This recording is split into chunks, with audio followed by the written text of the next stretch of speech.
Murali, thank you for accepting to be part of this dialogue. I'm grateful that you said yes to us. Murali, can you introduce yourself first before we start the dialogue? Since you said last time that you should introduce myself, I was thinking what I should introduce myself as. To start with, my name is Muralikrishnan. I've been in the telecom, technology, software industry for probably 40 years. Started with working for HCL in 83, then with CDOT for a long time, and then for 20 years with Saskin, and then Tata Elxsi. And post Tata Elxsi, I've been working with a few venture capital firm. And also, I've been mentoring a lot of startups in the last 10 years or so. Post 2014, I've been working with them, mentoring them and all that. Right now, I work with a healthcare company, healthcare software company in the US. That's what I do. Yeah, it's mostly about 40 odd years, 41 years, I think, now in the industry. I've gone through the time to think training programs. First, I went through the transforming meetings program and then the thinking partnership program. And both have influenced me quite a bit in my interaction with, others. Not group interactions, but definitely one-on-one interactions. Group interactions, I'm not so sure. I don't know. I haven't really had a lot of group interactions lately, but definitely one-on-one interactions, it has influenced quite a bit. Because I think I listen a lot more carefully now. I also posture myself level platform so that people find it easier to talk to me. Otherwise I had this habit of asking questions incessantly. So I sort of limit it now a bit. I think it's changed my style a bit. So I think that's about me. Thanks, Murali. What we are going to do is a dialogue, the way we do it in Time to Think. And it is going to be on the first component of attention. That's what we're going to do. The way we do dialogue is one of us asks a question and then the other person thinks. And once they finish their thinking, they hand it over to the other person with the question, what do you think? Means till you ask me, what do you think? I don't think. I'm paying attention to you. Once you hand it over to me, I start thinking and saying what I want to say. And then again, it's like a relay. So once I finish, I ask you, Murali, what do you think? That's the process. And as you know that we both are holding all the 10 components of Time to Think in this. That's how it is. And at the end of the time, we will look at appreciating one quality that we saw in the other person during this conversation. That's the whole process. Okay, Murali, you have everything you need to feel comfortable during this time of our dialogue. I do, yeah. Okay. So Murali, what do you think and what are your thoughts about the component of attention? Couple of things. So I think what I have realized from the practice of Time to Think is that number one, when I'm a thinker and somebody else is providing me attention as a thinking partner, I tend to stay on the thought. Otherwise, first of all, if you're just thinking alone with nobody else, your thoughts tend to stray. Once you have stated, what you are thinking about, and you have a person who is attentive to your thoughts, you tend to stay on the theme. You don't stray too much. That's one. So in some sense, the productivity or the output on what you set out to do in terms of thinking is quite high. That's, I think, the first point. The other point is that what I enjoy most is mentoring. I like mentoring people, and mentoring is basically about, helping people do things themselves, right? It's not about advising. It's not about disciplining. It's not about directing. It's about helping people find themselves and do what they can the best way. Attention is actually very close in the sense that you see the results of the attention in the other person. You can see new thoughts coming up. You can see completely orthogonal ideas coming up, which the person had not mentioned previously. And when you are just holding attention, the ability for a person to be creative and to be with you at that time, I think it's quite a bit. I think those are my thoughts right now. Over to you. I think that's my thoughts. Murali, the first thing that comes to me, I think beautiful, you started talking about what does it do as a thinker, right? What I am seeing is that once the other person is paying attention to me, like you said, I don't stray away from the topic. Second is I'm also able to go deeper, as well as it's like I go broad as well as deep. Because of just somebody providing attention, I'm able to do that.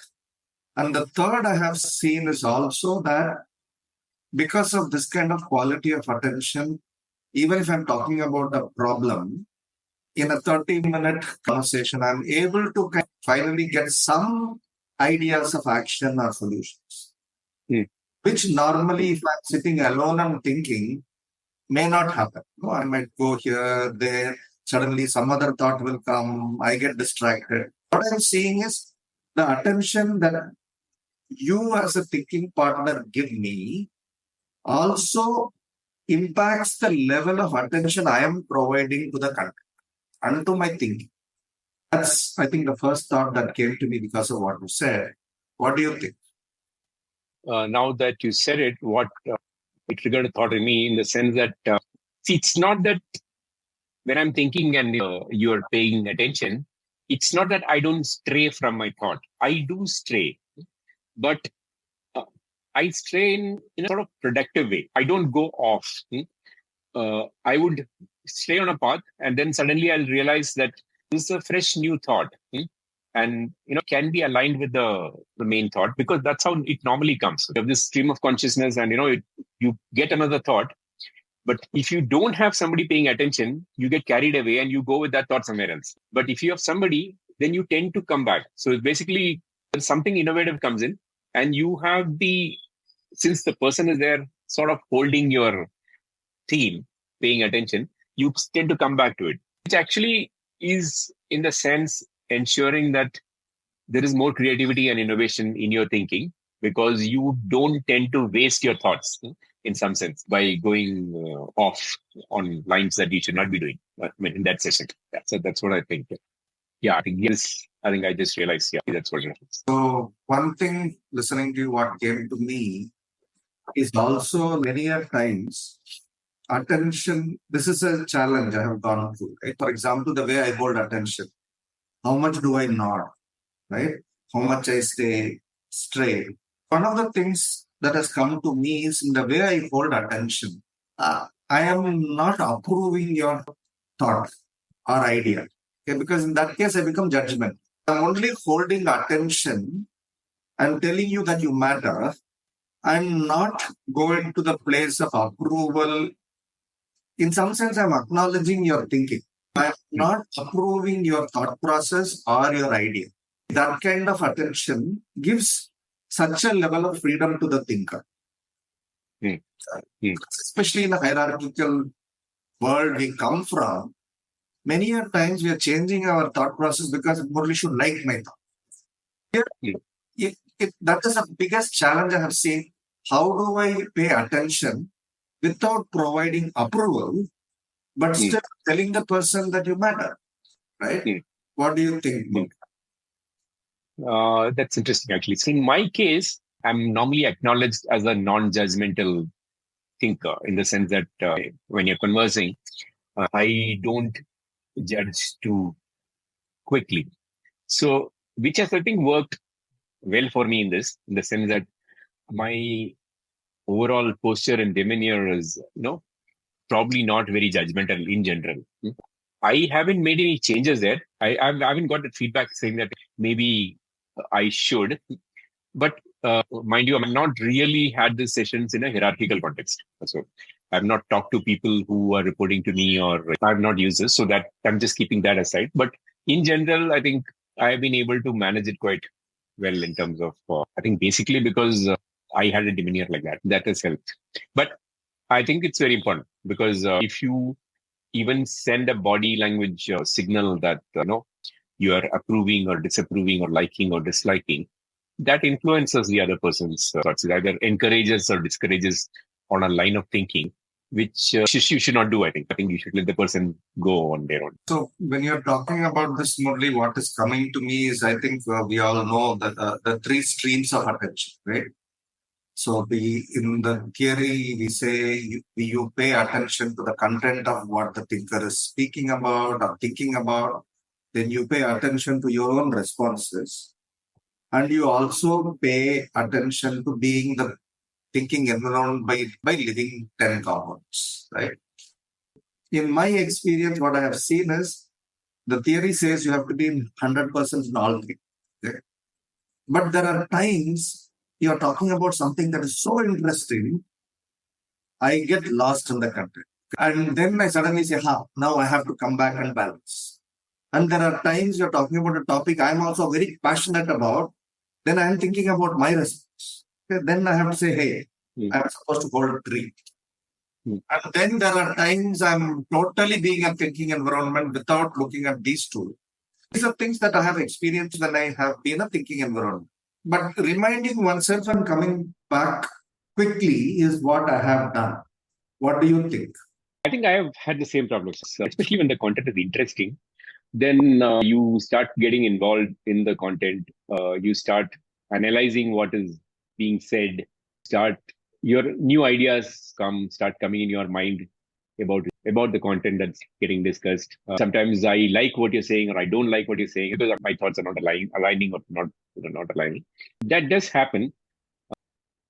But I think at some point I realize, I don't know whether I realize quickly enough, but at some point I realize and I sort of diffuse that thinking and go back.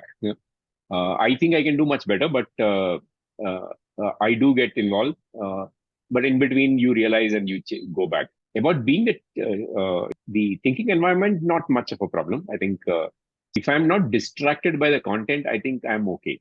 That is my main challenge. So the challenge is the content is very interesting. It's a problem. Actually, boring content is not a problem. So because you can listen, that's okay. Because you don't get influenced by it. That's okay. I think the interesting content is a problem. I think I probably also demonstrate body language. It might be nodding or smiling or approving. I don't know, maybe. So if something of that thing happens, but then I realize at some point and step back. Yes. So that is definitely a problem that I think I have had. But I think it's actually very difficult, I think, to attain that level of not getting influenced. I had this metaphor of going to a temple and speaking to the god for the thinking sessions, right? Is the ultimate metaphor. God can be non-judgmental. That's very easy because anyway, I mean, in Hindu temple, it's a idol. It's made of stone or something, so it stays the way it is supposed to stay. But as humans, I don't know how far you can go to the ideal state. Yes, so I think that's what I. The other thing I want to talk about, Murali, is, for example, if you are in person, this whole attention obviously works. And I know when you are not attentive to me, I understand. But even in Zoom, when you have camera, I know exactly when my attention is going away, or you know when my attention is going away. But now more meetings are also happening without camera, right? And then I think especially you, I know I also do, but you do more phone calls, right? The thinker doesn't have a clue of whether you are paying attention or not attention. My question to you is, how has that experience been? How do you know that your attention is helping them? And how do you know that you are not distracted in those kinds of? That is a difficult question. Let me answer you the other way around. When I am the thinker and a person is a thinking environment, most of the time I'm able to make a judgment on whether the person is listening or not. I mean, In fact, I had one instance where I was having a session with one common friend of ours, and at the end of it, I somehow felt that she supported me fully. But you understand, I mean, this that she has never said a word, because she's the thinking environment, and but in some sense, I was trying to solve a challenging thing in my mind, and I was sort of struggling with that, but without really being present physically, no picture, no video, not much audio as well. She somehow, transmitted a feeling of support to me. Now that I think is extraordinary. I've not seen that happen with many people, but normally when other person is not paying attention, you realize, definitely realize. I think that is not very difficult. Now, when I pay attention and I don't pay attention, do the other person realize? That is a good question, actually. I have not really, I don't know how to judge it. Maybe I should ask. I mean, nobody has told me, at least in thinking sessions. People have told me in general conversations that you're not paying attention. That is okay. But in thinking sessions, nobody has yet told me that I'm not paying attention or I'm not getting the feeling of that. They're not getting the feeling that I'm paying attention. But I don't know. I have to check. But otherwise, in the other direction, I do definitely feel when the other person is paying or not paying attention. I don't know how it happens, but it happens. What you say is very interesting because I'm also thinking, right? For example, we have quite a number of conversations when you are walking in the mud, right? And we have video, it's only phone call. And what you said is true. I really can feel, like, for example, you're walking and you're getting into somewhere because of the walking, you have to take care of something and your attention goes away for even 30 seconds. In some sense, what you're saying is very interesting. It is not about telling someone that I give you attention, right? It's about embodying the spirit of that attention. And from whatever I think you say and I say, as a thinker, you get it. They are paying attention when they are not paying attention. Even if they are not saying anything, somewhere seem to get it. It's very, it's crazy, decently, but I don't know. The thinker knows when that quality of attention is given or not. Yeah. I think so. It's a little mystery for me, but it seems to happen. I mean, there are 2-3 surprises which I've experienced through the time to think thing. One of them is the ability to hold the thought for long enough so that we can complete the thought and come out with a conclusion at the end of the thought. And number 2, ability to innovate on the way. You think you've finished everything, but you start getting new thoughts or new ideas in between. That's the other thing. I mean, I don't know how it happened, but you think you've exhausted all. I think if I was doing it alone, I would have got stuck there. And the other person hasn't done anything other than asking me a standard question. It's not a new question that's been asked. It's a standard question, but still it seems to trigger thoughts and some new thing seems to come. And third one is this feeling of support you get even on a call, even on an audio call, when you don't know, you don't see the person, you don't have an idea of the body language, you don't know what the context they are in also. You may be sitting at home, they may be, walking or, so you don't know really. But you get a very clear idea of whether the person is paying attention, not paying attention. So I think 3 surprises for me from my experience. So, Murli, one thing that comes to me when you're speaking about this is the definition of attention itself, right? I think we both know each other for very long, and I think both of us, our ability to not interrupt, right?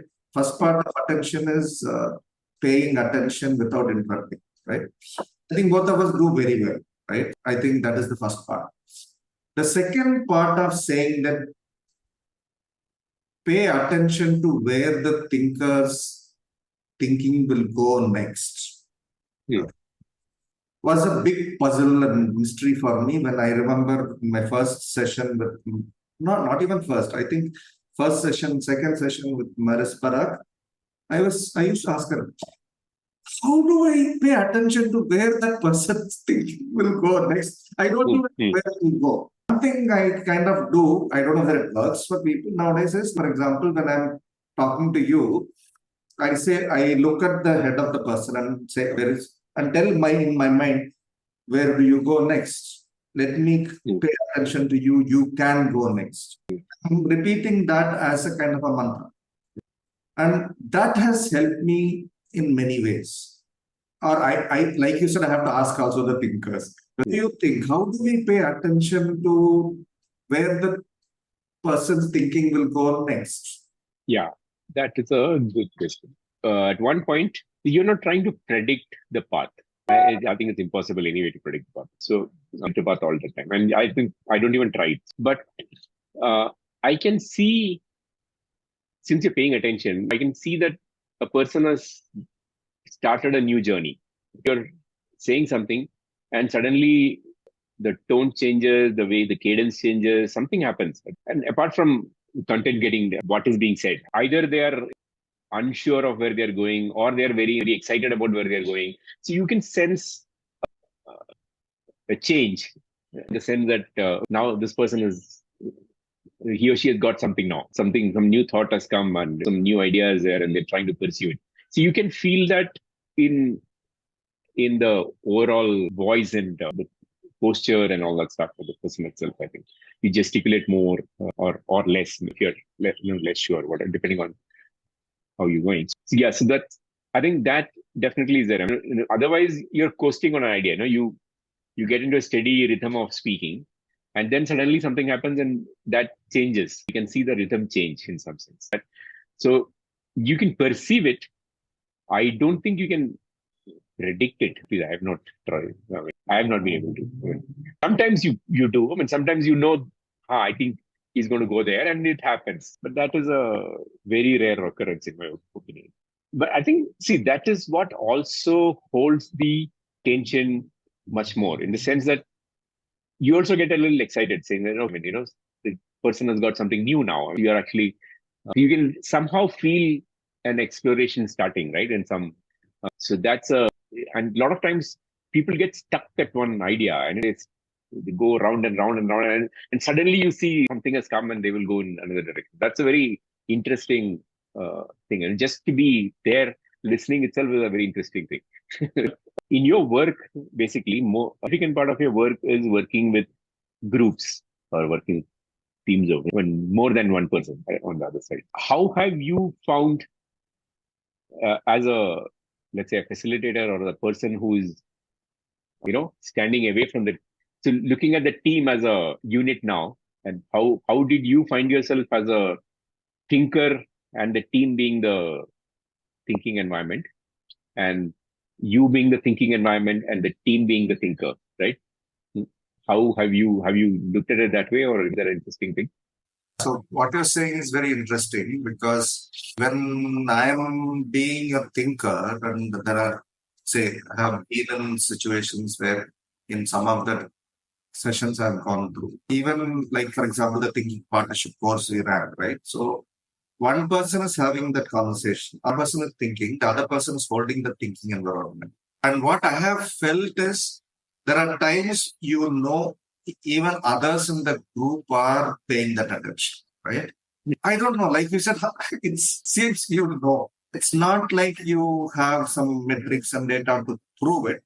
But time, I have seen sometimes in a group of 5, 6, when except one person, others are not paying attention. It seems to somewhere affect my thinking.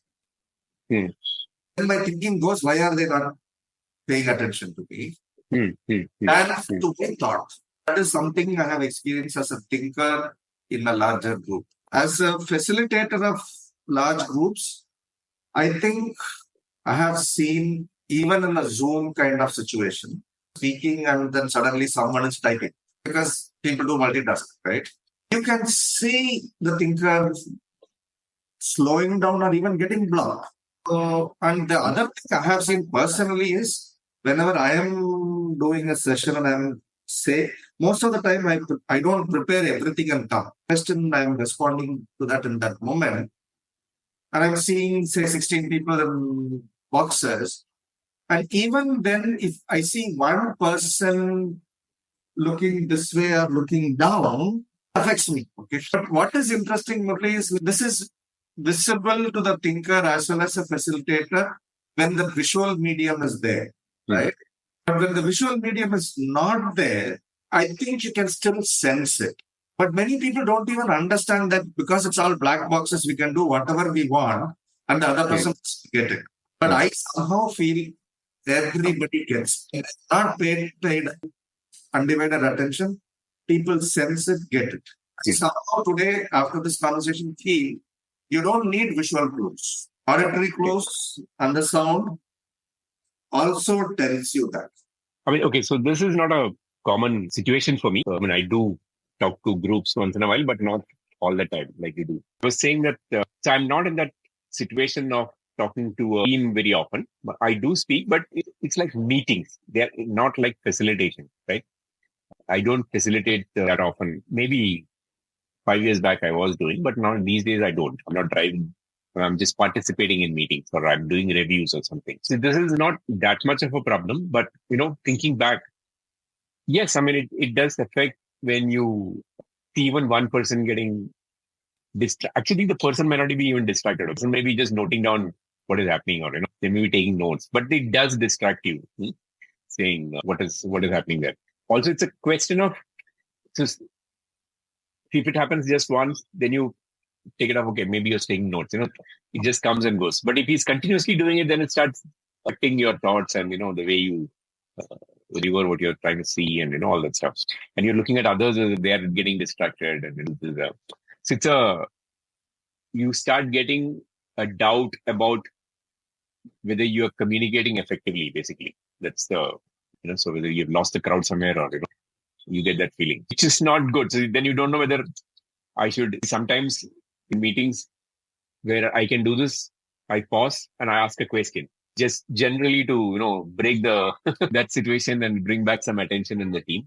But that is not always possible. If you're presenting to the board and board guys, if somebody in the board is getting distracted, it's very difficult for me to stop and ask a question at that point. so you don't know what to do then.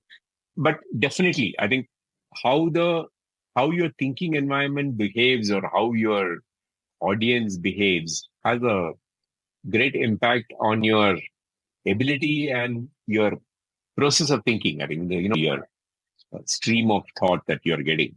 So attention in that sense is, I think, key.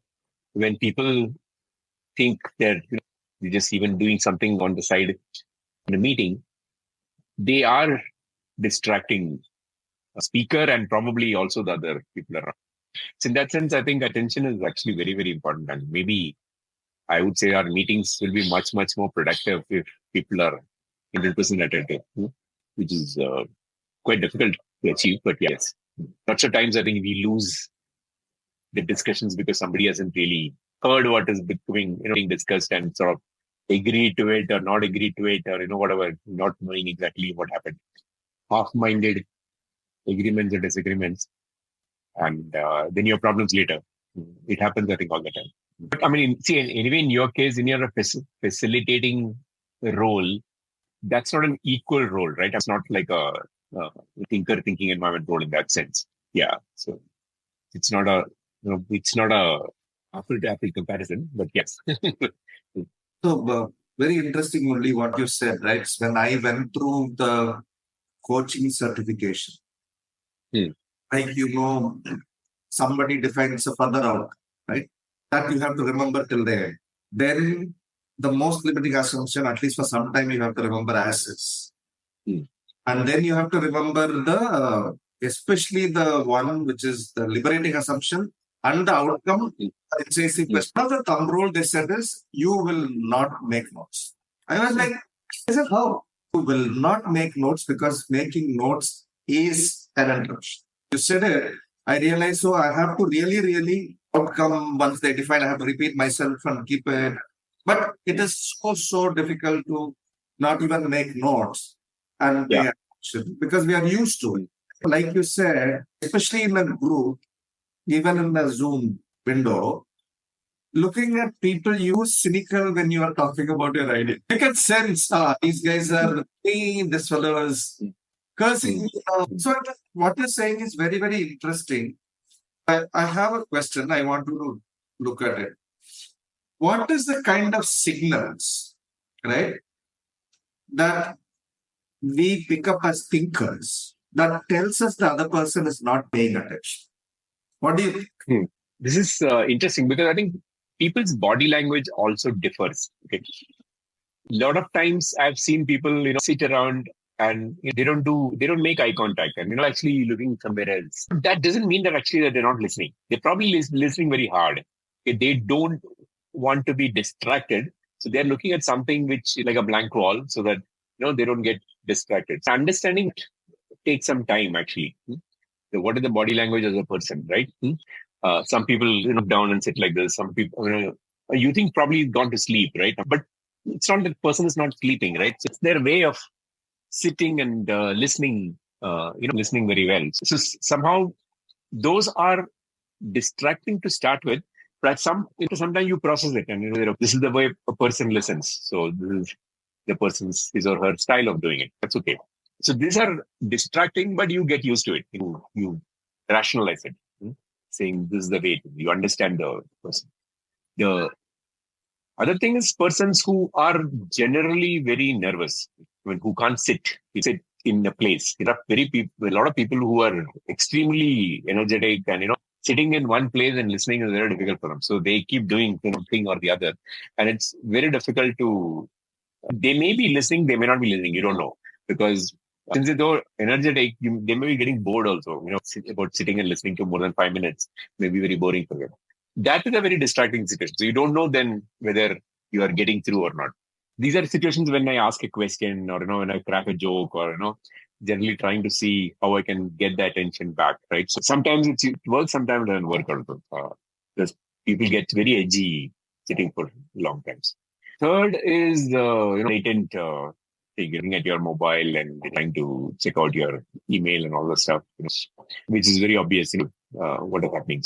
So that's I think those are very disrespectful. I mean, in my opinion, you could not come to that meeting or the session. That may be much easier. If you're so busy with something else, skip it rather than come and distract the whole thing. I think this passive aggressive situations of you come to the meeting, but you don't pay attention thing, that's that is very destructive for the meeting. It's destructive for, even for the person who's coming in, it's actually waste of time. So, and you're wasting the rest of time of people as well. So I think is a very common thing which happens, and it is actually very, very counterproductive here in all the senses.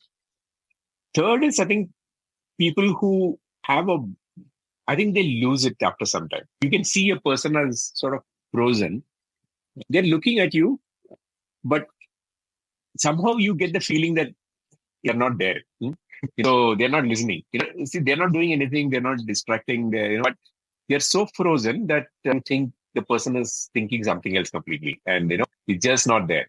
Which I don't know how true that is, but I do get that feeling. So, a lot of times that, and that is also very discouraging. So I think in all meetings when people are not paying attention or when people are distracting either willfully or by carelessly, all of them are, I think, quite distracting in that sense. I think one of the key things that, in my opinion, Time to Think provides is an ability or a respect for paying attention. Once you go through a few of these sessions, you realize how important attention is. And I think if you go into even a Time to Think session, to try and pay attention, that helps. A lot of people think, what does it matter? I'm just writing a note, or how does think I'm, taking an email, or looking at an email or whatever. But once you go through these sessions, you realize how counterproductive some of those activities can be. So I think it will have probably a positive, at least I'm hoping that it'll have a positive impact on people. I have realized that in meetings, attention is very, very important. Even if it's not as if I've never looked at my mobile in meetings, right? So I normally these days don't keep it away. Yeah. And if there is something really urgent, I tell people that, I'm going to look at mobile once in a while because this issue is there and I have to look at it. Yeah. But otherwise, I sort of pay attention. I think I've realized that it's a very valuable thing. Extremely valuable. I think a couple of things from whatever you said that really touched me. First thing is, like you said, paying attention is about not paying attention is equal to disrespecting the others. That is a very simple thing, but it's a very powerful thing. Yeah. And some sense by paying attention, you tell the other person, I respect you. So that seems to be the psychological reason this seems to work well. And the second thing, when you're talking about each person pays attention differently, it's a common friend you and I know. Ages back when we were in meetings, I used to be part of those meetings where he will sit like this, eyes closed. He used to be part of the team. People will give eyes when he started sleeping. And he will pay attention for even 20 minutes. Okay? Not over smoke. He's sitting like this, eyes closed. After 20 minutes, he'll say something, summarizing, challenging something. Only then he was listening, even though he was sitting like this. So I think what you're saying is very, very interesting because people pay attention differently. We can't capitalize and say, hey, this is how it is going. I think that itself is a skill to understand when you work with each other. What is the way each person and the difference of how people pay attention? That is something that comes to me from whatever you said. Very, very interesting. The third thing that is coming to me is, you said, right? Now, because of 3 years of going through time to think, even though I used to talk about listening is important, everything. Even when my son calls a WhatsApp call, audio call, and I'm sitting in a place where there are 100 things, the quality of attention now I seem to have become better. It's audio call, he's calling, I say, oh, I have to cut off him. I think absorb in multiple ways once we learn and start valuing it. Yeah, what you say is true because some of the visual distractions and interruptions are very easy to get it. But you said, I'm seeing, even like what you said beautifully, right? When somebody switches off and still looks at you, and you get it as a thinker. I also have had the same experience. The person is looking at me, but I know the person is not. What I'm realizing in this conversation is we think we can cheat people by not paying attention. I think it's very difficult. You might get away once or twice, but it's very difficult. Even in a non-video audio call, I think that sensing is not that difficult. We can sense person is paying attention or not. Yes. Especially if it's the person that you can definitely take out. With some new person, because you don't know what the context is, you don't know what the person's normal behavior is, so you tend to give a little more leeway. Yes. I think what you say is true, especially in people with whom you have a long-term relationship. Not necessarily long-term, even if you know someone for 1 year. I think each of us have an ability to sense when they are paying attention or not paying. We may not say it because we don't want to hurt the other person for whatever reason, but we know when the person is not paying attention. We also know how it affects us. Also, we know. So I think it's very, very interesting.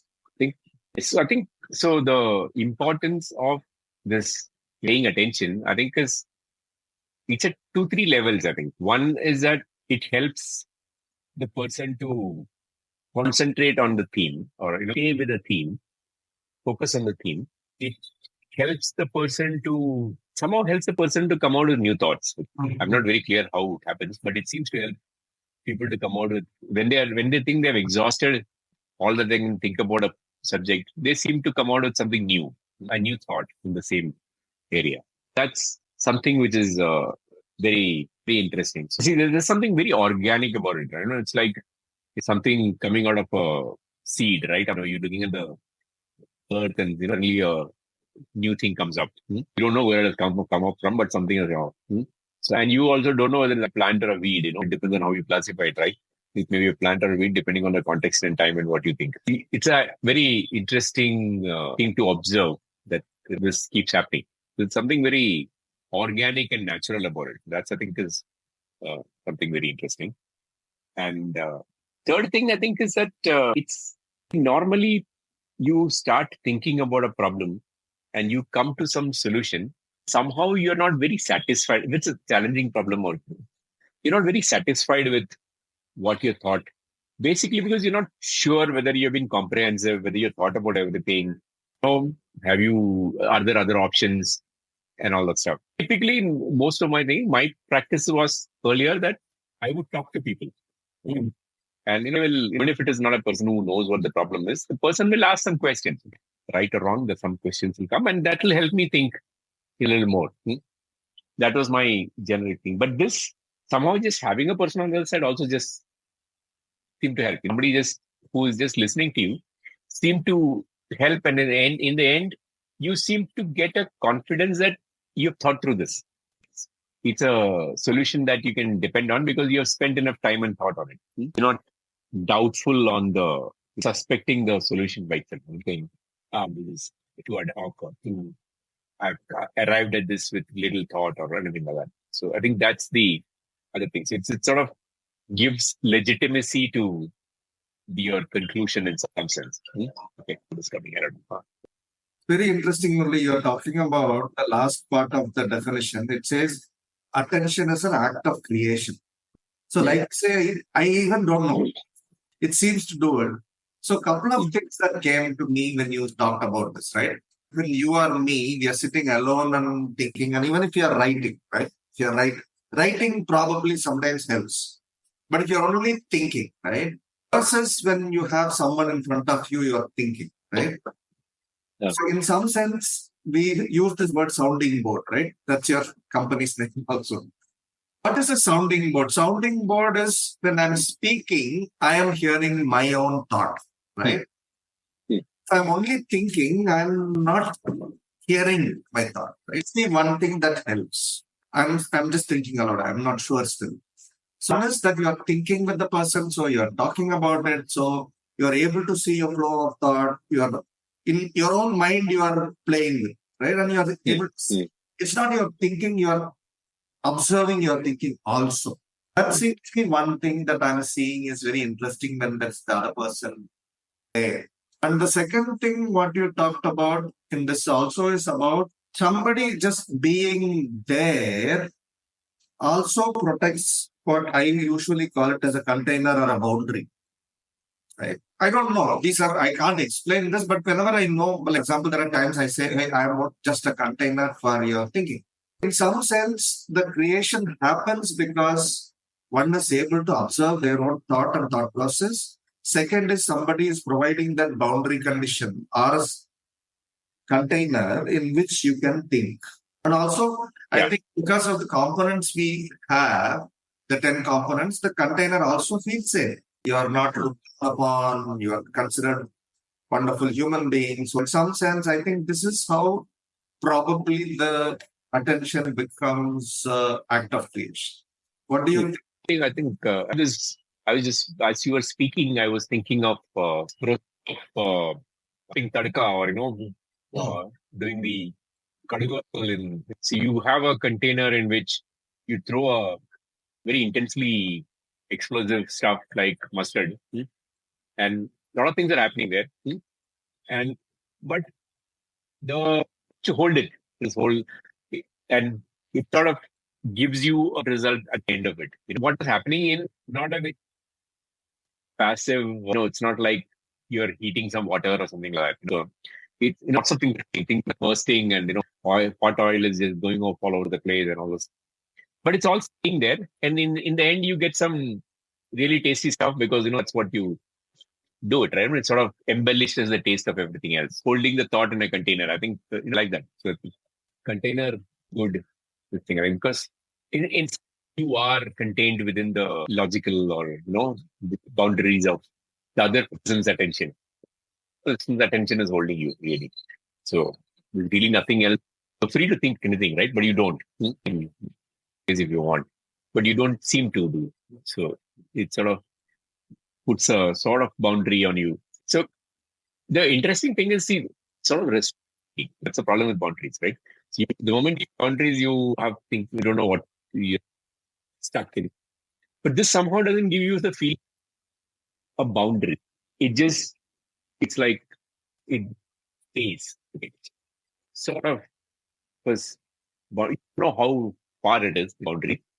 Doesn't restrict you at the same time, which I think is important because thinking becomes too tepid and stale. Only what you said very interestingly reminds me of one of the lines in the Thinking Environment books.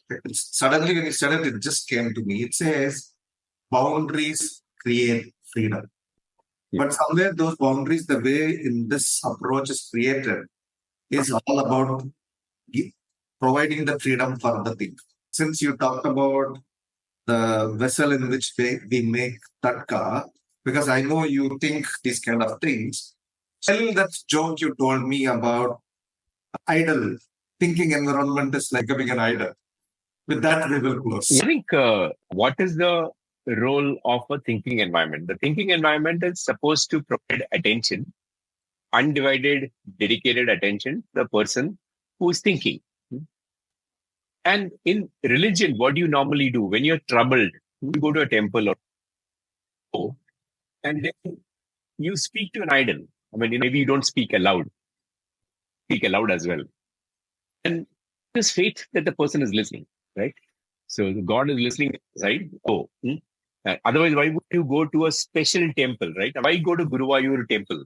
Mythology, God is everywhere. So you can theoretically stay anywhere and think. But you do go to temple because you think this God listens to me. And then you go and you empty your mind, you do your thinking, you talk to the God. And on one side, you feel of having said whatever you want to say. The other thing is it also gives you a lot more thinking around what is possible, and that is where you get your ideas. That's where you get your solutions.